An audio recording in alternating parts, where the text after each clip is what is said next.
So in this video, I'd like to cover a bit about the economics degree that I took in NUS. So if you're looking to take this degree in NUS or you want to find out a bit more about what is it like to study economics in this university, I hope this video helps you. Hey friends, welcome back to my channel. If you're new here, my name is Andrew Toh, and in this channel, we'll find out how to make work more fun and productive. So in this video, I would cover what is economics about, what are some of the interesting modules that I would like to highlight for your attention, as well as some of the more useful modules that I've taken in this course. I would also cover who are some of my favorite professors and show you my transcript as well if you're interested, as well as what are some of the other useful resources to tap onto. Economics in the simple sense is a set of theories of how the world works. There's like macroeconomics, which explains how societies, governments, cities, and how these things work. And there's also the microeconomics, which zooms into the individuals of how individuals maximize their happiness, or in economic terms it's called utility. And it's really interesting when you can actually combine it with data. Economics basically introduces you to the basic foundation of data science called econometrics. Basically, econometrics allow us to go into the data and find causal or correlation between variables such as test scores against teacher to student ratios, for something as simple as that in a micro setting. Or in a macro setting, we can think about how does a minimum wage impact unemployment. Initially when I took it, I have no idea what it is, but basically econometrics is probably the most useful module that I've encountered in this course. I think it's the core of economics, because when we study economics papers or journal articles out there, or when we look at economic studies, 99.9% of the time there will be some kind of data that are available on government websites or something like that. Economists will basically take those data and put it into a model, right? And use some kind of software to draw inferences and conclusions from the data to support their theories of how the world works. So economics is known to be quite math heavy, and the reason is because we need to build some conceptual understanding of how of how data models work. So let's look at what are the requirements of how to graduate from an economics major. Basically, if you want to graduate, you need to accumulate 84 MCs, right, on top of all these. So all these compulsory modules would come with their own MCs as well. I think it's like 4 each. But obviously, as you can see, there are like only 8 here, and 8 times 4 is roughly 32. So you need to take another roughly 52 MCs worth of modules. So what are some of the key resources that I use during my course of study? One page that I always refer to is this page, where we look at the modules offered by the Department of Economics. And as you can see, it is broken down into level 1000, level 2000, level 3000, and level 4000 modules, right? Basically, it's recommended that you start off with level 1000 before you go to level 2000, and obviously as you get higher and higher, it gets more and more in-depth and difficult. If you don't see the module codes in this page of the requirements for economics major, it means that they are elective modules. And elective modules basically are modules that you take to collect the MCs, or the modular credits. And these modules are any kind of modules that you can take, whatever you like, and you can just pick and choose them based on this page. So I would always refer to this page to understand which modules I can take. NUS Mods basically helps you to plan your calendar, your academic calendar, and you also have some module reviews which you can check out in here. So before you take the modules, I highly recommend that you check out the modules page, do a bit of research on the professor to see whether you can kind of like vibe with him, read the module reviews to get an understanding of what to expect. You should also check out the NUS Economics Society, which is basically a social club, and they have a Telegram chat group which is pretty active as well, so highly recommend you check it out just to stay in touch with students and meet other like-minded students, form study groups, and so on and so forth. So in economics, you can specialize in 3 different areas. The 3 specializations are: you can have quantitative economics, monetary and financial economics, or applied and policy economics. Now, it's not necessary to do a specialization. I didn't do a specialization because I just wanted to take the modules that I like. A specialization basically is taking the selected modules, and then once you clear those modules, then you can put on your CV or on your LinkedIn profile that I graduated with an economics major with a specialization in quantitative economics or in monetary and financial economics. Basically, it's just a title, and all you need to do is just to clear these modules. And as you can imagine, quantitative economics is basically more into the mathy, theoretical side of things. So if you really love solving math equations, this is the field for you. The second kind is monetary and financial economics. So if you love money, if you love to understand how stocks, bonds, options, and how to go into calculating the pricing of it, a little bit about the theories of how stock markets work, then this is the specialization for you. I took some of the modules in there because I liked exploring a bit of that. And finally, we have the applied and policy economics, which uses econometrics heavily, like what I mentioned just now, because we want to understand big questions about how does a certain policy impact societies. So the economics major is a 3 years course, and you can take an honors year. You can take the honors year as well, which would be the 4th year. I took the honors path because after completing 3 years of school, I still haven't figured out what I wanted to do as a job, and I wanted to do more internships as well for just 1 more year, so I decided to take the honors year. My understanding is that about 1/4 of the cohort would go into the honors year, whereas most people would graduate after 3 years in the course. I remember my cohort size was something like 300 to 400 people, which is pretty big cohort. There were like a lot of people taking economics at the same time. So in the honors year, there were like roughly 100 plus people. So why did I choose to study economics? So I picked economics because I was looking for something more of the data science kind of things. But what got me interested and convinced me that economics is the degree for me is because I found myself studying a lot of economic theories such as on Investopedia, and I actually went to watch some YouTube videos about economic theories, and I liked it. So basically I thought that this is the module for me. The other degree that I closely considered was the business degree. But I thought that the business degree did not really give me like the hard skills, like the mathy technical skills that probably would be a better rice bowl compared to learning just the art and craft of how to run a business. So that was what ran through my mind. So what jobs does an economic degree open us up to? So far I haven't had any difficulty applying into banking, government sectors, and a range of technology sectors as well.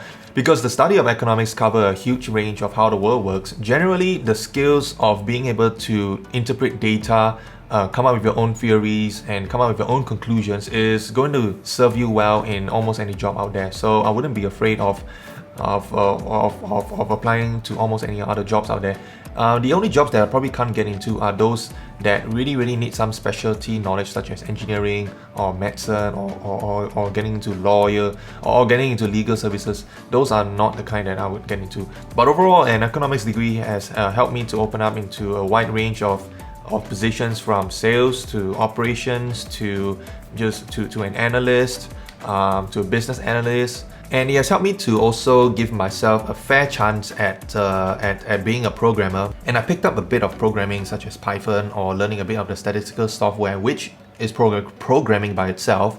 But after trying my hand at it for a few months, I felt like this isn't for me. So I decided to go more down into the business analyst route.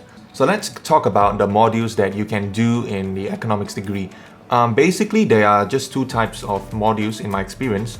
There is like the math kind of module in economics where you really go into where you need to solve equations and solve mathematical problems and dive into data and come up with a data model and work with statistical software.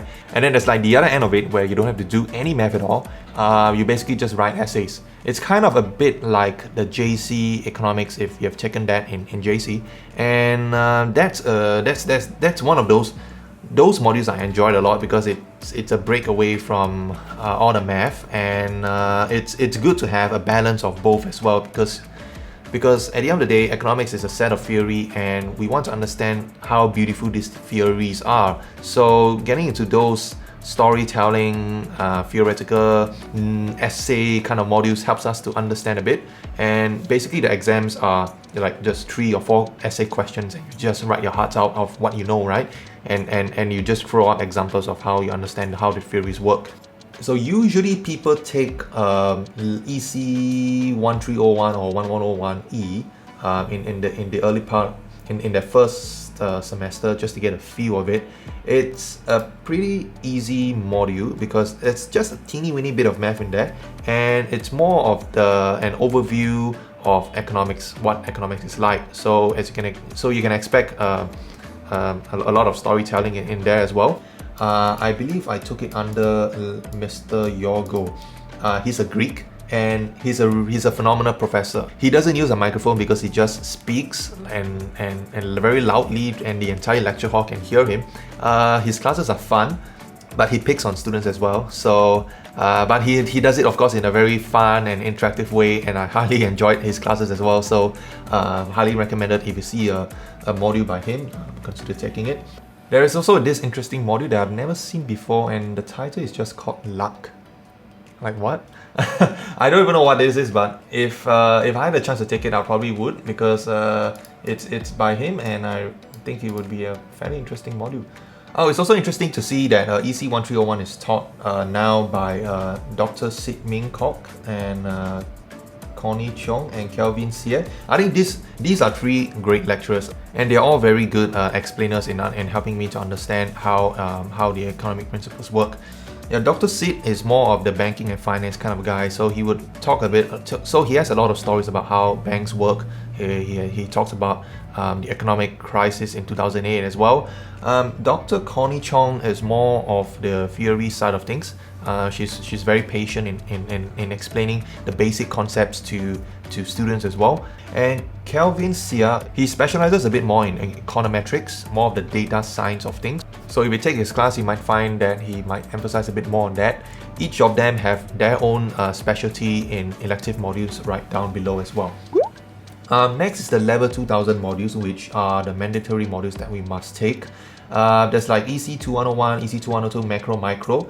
Yeah, Zhang Yang and Sid Ming Kok and Wong Wei Kang, these are great professors as well. I had a good experience taking under their modules, but unfortunately I didn't do particularly well. You know, if you look at my transcript, I got like a freaking C+ at a point in time, because I wasn't, you know, because even though I kind of have a good grasp of math, but you know, the math is not hard at a point in time. It's just that I couldn't wrap my head around how this whole micro model works. It's very tricky to understand it at a point at the start. So I wish I had done better at it, right? But for what that's worth, in my experience during the lecture, we will be introduced to the simple problems, and then when it comes to the problem sums, they are considerably difficult. It's not as easy as like a cut and paste from the lecture notes example. We really have to think and wrap our heads around and truly understand how it works, and almost solve like a very novel problem from what it seems at first, but actually it can be explained using the theory. So if you look at my transcript, you will notice that I didn't exactly know what I wanted to do. I was under the Bachelor's of Environmental Studies. For the first 2 semesters, it was a new degree, and I thought that it would be interesting to explore that. And after that, I switched my major to economics. And then next is EC 2104, which goes into the quantitative methods of economic analysis, which basically is a bridging module for people who are not very mathy inclined. This will help you if you want to go more into the data science. And anyway, you would have to do the econometrics module later on, which is a compulsory module to pass. So this module really helps to bridge the gap between whichever level you are to the econometrics level of math. Mr. Chua Yaohui, he's a good lecturer as well. I enjoyed his classes, even though I know that he probably has taught this module and the concepts for a million times already. But every time he explains it, he does it with a lot of energy and gives off a pretty good vibe around it. So I think he's a really helpful guy to help us understand how the math works. So then we come to the first elective module, which I took, and it's EC 2374, The Economy of Modern China, by Dr. Albert Hu. So he's a really cool professor. I think he lived or worked in China before because he kind of had interesting accents. And this module is more of the theory kind of module. It doesn't really go into the mathy kind of stuff. But this module basically goes into how China grew very, very quickly in the early 2000s, right? Which we define as the modern China. It did go into a bit of the history of where China came from, but then it goes into the reasons of how China is able to grow at like 7% every year in these modern times, and why this is so interesting, and why this is something that what we can learn from that process. So that's a really good module. It's a good break from all the math, right? Can you imagine after taking like EC 2101 to 2102 or micro macro all have math, then after that it goes into 2374, which is like non-mathy module. We come to level 3000 modules. So basically level 3000 modules are a level up, right? Literally a level up from the level 2000 modules. Again, we have micro and macro. Basically they are a continuation of what we learned in the level 2000. We go into more of the deeper and more of the difficult modules, more of the difficult mental math models that makes me go mental. As you can see in my transcript, after killing myself for the first semester, right, I learned how it's kind of so hard, and I managed to pull out my socks after I took it again. So I managed to get like a B+, which is kind of the average grade that you would get if you do all the assessments and you manage to complete the exam. I did okay in the level 3000 module. Timothy Wong, he's a really good professor because he's like this young and vibrant chap that has an interesting accent as well. So I understand that a lot of girls like him because he's like quite handsome. But yeah, I mean that's if you're interested. If you like handsome lecturers, then you're in luck. Then we come to macroeconomic analysis. Dr. Vu is not bad as well. I believe he's Vietnamese. So he's quite an easygoing prof as well. During my time, I struggled a bit to understand his explanations, but I believe he has improved in his teaching and delivery style such that he is now able to teach this module for 2 semesters already. Next, it comes down to econometrics. So 3303 and 3304 are compulsory modules that you must pass to graduate, alright? And it basically forms the foundation of data science. Kelvin Sia is the lecturer and he's a good guy as well. He really helps me. He really helps to introduce students to these really complicated concepts by breaking it down step by step, line by line. And he uses a bit of his research, which goes into like how does the student-teacher ratio impact the student test scores, which is like an interesting study. How do you quantify whether the student in a 40 student size class could do better compared to a smaller class size of like say 10, right? Obviously we know that in smaller groups students might learn better, they might get more attention from the teachers, so on and so forth, but how much impact does that make to the test scores? So there's quite a lot of data that goes into that, and he introduces the mathematical models that help us to understand that. Then econometrics 2 is more complicated, and now we have some new lecturers. During my time there was another prof, but he has left for another university already, so I can't comment on these lecturers, but this is again a very key module. And then the rest are basically elective modules already that you would have to take to fulfill that 84 MC bucket. So financial economics is the one where you really understand how stocks and bonds work. How do you calculate the pricing model? How do you do a bit of portfolio management as well? You will learn some of the theories in there. Then if you're into programming, then you might want to take this one, programming tools for economics. So in my next semester, the electives that I took are money and banking, which goes into how the financial system works. We can talk about money supply, we talk about the banking model, and we revisited the lessons learned from the 2008 financial crisis. And then next, I took another elective module called the Global Economic History. This one is interesting because it goes into the theories of how economies evolved, what is it like back then in the Stone Ages. Like we went into like theories of the hunters and gatherers, like really way from the beginning of time when man was first formed. So this is a really fun module. because it's more of an essay writing. So we had a lot of case studies and some papers as well to really peer into the past and understand what economics were like back then. Next, I also took EC 3394, which is basically behavioral economics.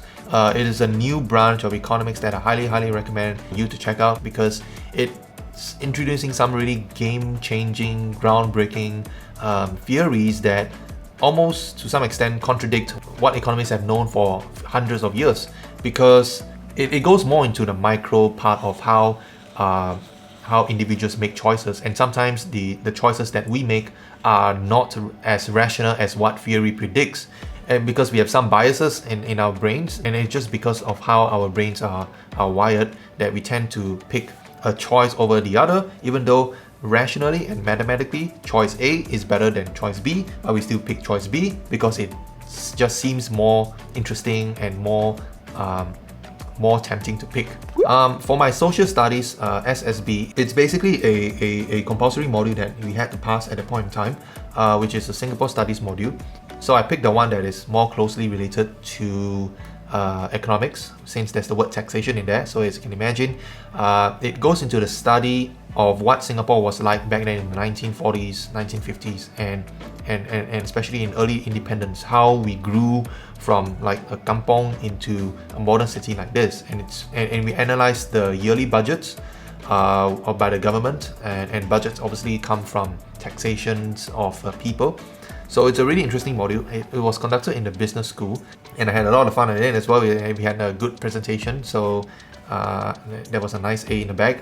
So at this point in time, I had already practically cleared my compulsory modules, and I'm just trying to do the compulsory level 4000 modules in order to graduate with an honors.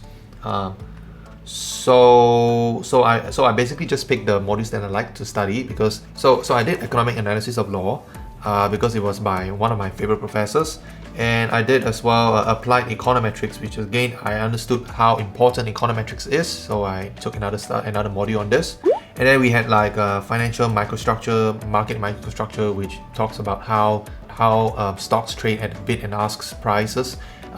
There was some technical analysis as well when it comes to trading. So it's a pretty fun module that introduces us to the basics of coding, because we learned a bit of Python as well. And then we did housing economics. That's actually one of my favorite modules because it helped me to really understand and open my eyes to how the housing market works. How do you actually price real estate? Right now I'm actually thinking of getting a resale flat, and when I looked at the price, I'll be like, wow, that's like $400,000 for a 4-room flat. Like, how does that how does that even work? How does that even sum up? And actually it makes sense. There is actually a pricing model that we go into that takes into account things like the height of the floor level, the location, and how do you determine location, right? Or the distance to the nearest MRT, the age of the unit, the size of the unit, and things like that. All these things can actually be put into a model that can calculate a fair price for how you can actually price this units. So it's a really good module that I highly recommend if you are into property. And then for my last semester, I did economic and financial forecasting, which is really the hardest and the most hardest module ever in economics that I've ever taken, because it goes into like the real hardcore data science stuff, which I nearly died, but luckily there were like some group projects, and my group project mate was really good in all those mathy stuff, so he practically carried that project and helped me to get a pretty decent grade, even though for the exam I had almost no idea what I was doing. And I did health economics as well, and technology and innovation, which are again electives that help me to fulfill my my modules. And so this is my economics degree. So I graduated with like a second upper, or now it's called honors with distinction, and I basically like scraped through it like at a 4, just barely hovering at like a 4.0 mark.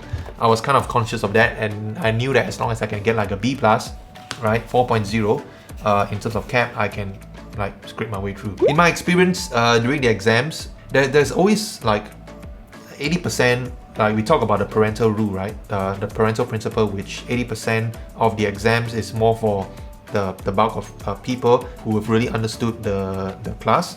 And then there's like the 20% part of the exam, which is like the hardest part of it, and it's more to differentiate the good student from the great student. And I'm not exactly the brightest student, so obviously I can't complete all of the 20% part of the question. So I wouldn't worry if I cannot complete the exam or if I cannot find the answers for this really freaking weird, strange question, because I know that, okay, this is the question that the professor has set to differentiate between a good and great student, between the B plus and the A student. So I'm cool even if I can't complete the exam, as long as I can complete the ones that I recognize as something that has been taught in class. I will be okay with it. So I hope that this video helps you to understand a bit more about what is it like to take economics degree in NUS. If you'd like to check out a bit more about some of my other videos about career tips and what's going on in the workplace, feel free to check out my other videos. And of course, if you have any questions that you want to know a bit more about my experience, feel free to leave it in the comments below, and I look forward to see you in my next video.